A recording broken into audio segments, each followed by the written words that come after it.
Agricultural college farm cooperative credit society limited पुणेची 110वी वार्षिक सर्वसाधारण सभा सोमवार दिनांक 11 ऑगस्ट 2025 रोजी कृषी महाविद्यालयातील शिरनामे सभागृहात संपन्न झाली। मान्यवरांच्या हस्ते दीप प्रज्वलन आणि प्रतिमा पूजन करून सभेची सुरुवात करण्यात आली होती। प्रसंगी सोसायटीच्या 110 वर्षांचा इतिहास थोडक्यात मांडणारी चित्रफीत दाखवून वर्षभरात देवाज्ञा झालेल्या सभासदांना, भारतीय जवानांना, शेतकऱ्यांना श्रद्धांजली अर्पण करण्यात आली। या वार्षिक सभेसाठी प्रमुख पाहुणे म्हणून कृषी महाविद्यालयाचे सहयोगी अधिष्ठाता डॉक्टर महानंद माने, विभागीय कृषी संशोधन प्रकल्पाचे डॉक्टर सुभाष भालेकर उपस्थित होते। सभेचे प्रास्ताविक भाषण सोसायटीचे विद्यमान अध्यक्ष श्रीकृष्ण सावंत यांनी करून मान्यवरांचा सत्कार करण्यात आला। वार्षिक सभेनिमित्त 10वी-12वीच्या गुणवंत विद्यार्थ्यांचा सन्मान करून प्रमाणपत्र व भेटवस्तू देण्यात आले। सेवानिवृत्त संचालक आणि सभासदांचा सत्कार तसेच विशेष प्रावीण्य पुरस्काराचे वितरण करण्यात आले। सोसायटीच्या सचिव सौ सुवर्णा टिळेकर यांनी मागील सभेचा वृत्तांत वाचन करून ठराव सभासदांपुढे प्रस्तुत केले। सभासदांच्या शंकांचे समाधान अध्यक्ष श्रीकृष्ण सावंत, उपाध्यक्ष पद्मनाथ गरसुळे, सचिव सौ सुवर्णा टिळेकर यांच्यासह उपस्थित संचालक मंडळांनी केले। संपूर्ण सभेचे सूत्रसंचालन गणेश मोढवे यांनी केले होते। राष्ट्रगीताने सभेची सांगता करण्यात आली। प्रथमतः आजच्या या शुभदिनी सर्वांचं मनापासून स्वागत करतो। आज ॲग्रिकल्चर कॉलेज विषयी क्रेडिट सोसायटी विषयी बोलायचं म्हणलं तर 1915 साली या संस्थेची स्थापना झालेली आहे आणि ही संस्था पुणे जिल्ह्यामधील सर्वात जुनी पतसंस्था आहे। पुणे जिल्हा मध्यवर्ती बँकेच्या आधी पण या संस्थेचं रजिस्ट्रेशन झालेलं आहे, अशी आपली ही संस्था आहे। आणि हे सर्व सभासदांनी मजुरांनी एकेकाळी लावलेले हे रोपटं आज वटवृक्षामध्ये रूपांतर झालेलं आहे। आज 110 वर्षाची परंपरा असलेली ही संस्था पुणे मध्यवर्ती बँकेपेक्षाही पतसंस्थेची स्थापनेची नोंदणी ही अगोदर झालेली आहे। आपल्या संस्थेविषयी बोलायचं म्हटलं तर आज रोजी भाग भांडवल मर्यादा ही 10 कोटीच्या आसपास आहे। आपण प्रत्येक सभासदाला त्याच्या पगार मर्यादेनुसार साधे कर्ज हे 30 लाख देतोय आणि तातडीचे कर्ज हे 75 लाखाच्या आसपास आपण देतोय।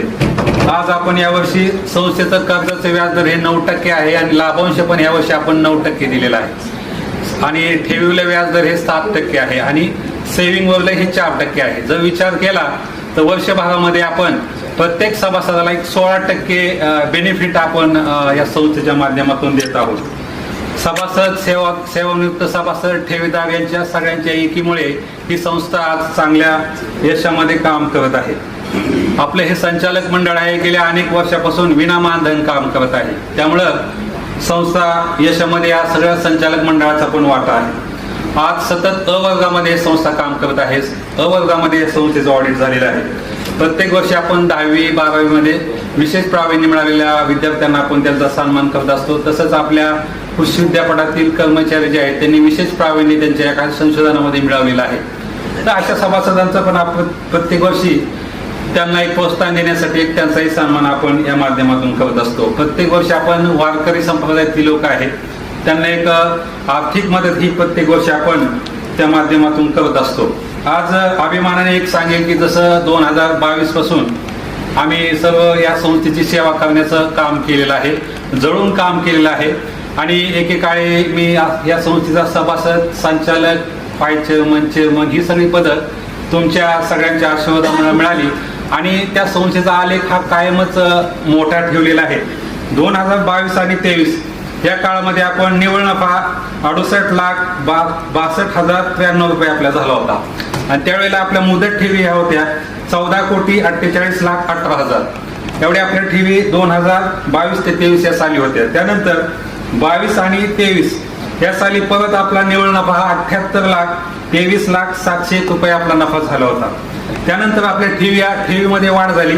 ठेवीमध्ये 15,46,77,000 आपल्या ठेवी वाढल्या। त्यानंतर या वर्षीचा जो काळ आहे त्यामध्ये 24-25 या कार्यकाळामध्ये विक्रमी आपला निव्वळ नफा झाला आहे। त्यामध्ये आपण 90,04,494 रुपये आपला निव्वळ नफा या संस्थेचा झालेला आहे। त्यानंतर आपल्या ठेवी आहेत त्या 17,72,84,000 एवढ्या झालेल्या आहेत। आणि पतसंस्थेचं एक वैशिष्ट्य असं की आपण दिवसा बाहेरच्या पतसंस्था आहेत ह्या दिवसा व्याजदर दिलं जातं आणि आपलं हे महिने व्याज दर असतं. एखाद्या व्यक्तीने जरी 59 दिवसांनी जरी आपला हप्ता भरला तर त्याला 30 दिवसाचंच व्याज घेतलं जातं. अशी ही आपली पतसंस्था आहे. आणि त्या पतसंस्थेचं जे कार्य आहे त्यामध्ये आमची सगळी टीम आहे. मी जरी प्रमुख जरी असलो तर माझ्या सर्व संचालकांमुळेच मला हे चांगलं स्वच्छ प्रतिमेमध्ये काम करता आलेलं आहे. आणि ही संस्था भविष्यामध्ये अशीच पुढं भविष्यात जाऊ. आणि दुसरी गोष्ट अशी की आपण जे काय आपले कर्मचारी आहेत, वर्षभरामध्ये जर एखादा कर्मचारी आपला मृत्यू पावला तर त्याला आपण 10 लाखाची मदत देत असतोय. ते एक चांगलं काम आपल्या संस्थेच्या माध्यमातून झालेलं आहे. भविष्यात ही संस्था अशीच पुढे जाईल की मी आशा व्यक्त करतो. आणि या ठिकाणी माझं प्रस्तावित थांबवतो. जय हिंद, जय महाराष्ट्र. तुमचे चेअरमन आणि सगळं संचालक मंडळी अतिशय चांगलं काम करतायत. म्हणजे त्यांनी नफा तर तो 90 लाखापर्यंत नेलेलाच आहे. अजूनही पुढे ते मजल मारतील. 1 कोटीचा टप्पा मला वाटतं पुढच्या वर्षी ते पार करतील. मला वाटतं त्यामध्ये आर्थिक साक्षरतेचं पण एखादं त्यांना आपण लेक्चर ठेवूया की हा पैसा जरी सगळ्यांनीच एफडी ठेवून सोसायटीमध्ये चालणार नाही, आपल्याला पैसे पण घ्यायला पाहिजे तर ते पैसा फिरत राहील. आणि मग हा काढलेला पैसा कुठं गुंतवला तर आपल्याला जास्त परतावा मिळू शकेल. कारण पुणे आणि हा जो रिजन आहे तिथे डेव्हलपमेंट होत आहे, रिंग रोड होते, किमती वाढतातच आहेत किंवा शेअर मार्केट आहे. अशा बऱ्याचशा ऑपॉर्च्युनिटीज आहेत की ज्यामध्ये त्यांना पैसे गुंतवता येतील. प्राध्यापक लेवलचे जे लोक आहेत ते खर्च करून कुठून तरी सुविधा मिळवतील. पण आपला जो क्लास 3 आणि क्लास 4चा जो कर्मचारी आहे त्यांना आपण ह्या सोसायटीच्या माध्यमातून जर ह्या सुविधा दिल्या तर ती एक त्यांच्या दृष्टीने एक चांगली भेट होईल. तर अशी मी त्यांना विनंती करतो की या पतसंस्थेचा मी एक सभासद होतो की ज्या वेळेस मला अत्यंत निकड होती किंवा साधी एक EMT गाडी घ्यायला सुद्धा जी फक्त या संस्थेने आधार दिला म्हणून EMT घेऊ शकतो.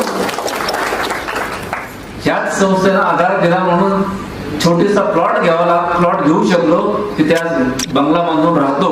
ते एक समाधान सांगायचं म्हटलं तर या संस्थेचा आपल्या सर्वांच्या जीवनामध्ये ती निश्चितच जी आहे तर फायदा झालेलाच आहे.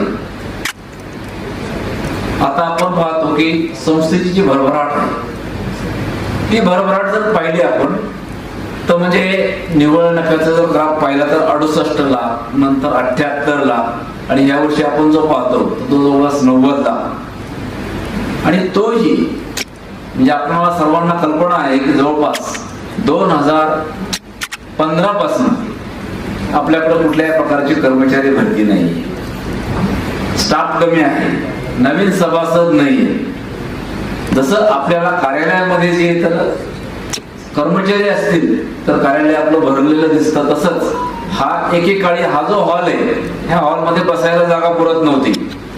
एवढे आपले सभासद आणि त्यांच्याबरोबर येणारे त्यांचे म्हणजे मुलं असतील किंवा सेवानिवृत्त स्टाफ असेल तर असा एवढा स्टाफ आपल्याकडे असायचा. पण आज आपण पाहतो की म्हणजे स्टाफ कमी आहे पण तरी सुद्धा संस्थेनं तिची जी वाटचाल चालू ठेवलेली आहे ती निश्चितच भरभराटीची आहे, उत्तुंग शिखराची आहे. आणि मी असंच आपल्याला शुभेच्छा देईल की ही वाटचाल जी तुम्ही अशी चालू ठेवली पाहिजे.